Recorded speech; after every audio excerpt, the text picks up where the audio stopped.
મારું નામ વનરાજ પરમાર છે. હું ગોધરાથી આવ્યો છું અને આ પગના ચાલવાથી બહુ તકલીફ પડતી હતી, ચલાતું નહોતું, બહુ પરેશાન થયેલા. હોસ્પિટલ બધા ફરી ચૂક્યા, આપણને કોઈ રિઝલ્ટ નહોતું મળતું.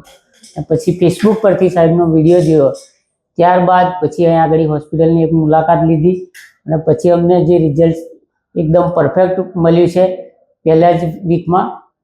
ત્યારબાદ પછી સાહેબને આયા અમે, અને મારી વાઈફને બિલકુલ ચલાતું નહોતું, એકદમ પરેશાન થઈ ગયેલા, પૈસા ખર્ચીને આવી રીતના.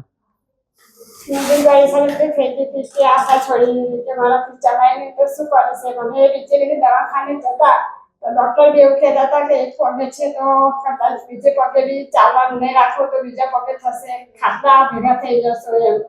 અમે રડતી હતી કે મળશે કે નહીં મળે, કોઈ ફરક જ નહોતો પડતો. ખાલી બસ દુખાવો એટલો ઓછો થયો તો મશીન એટલું બધું મને મારે કે હું એટલી મોંમાં પાડું પણ ફરક જ નહોતો પડતો. અને બસ 3 દિવસે બસ દવાખાને જોડાઈ કરતા હતા. ત્યારબાદ પછી બરોડા વિડીયો જોયો એટલે આ ડૉક્ટરનો મને ફરક પડ્યો, બાકી કઈ ફરક પડતો નતો. બરાબર છે.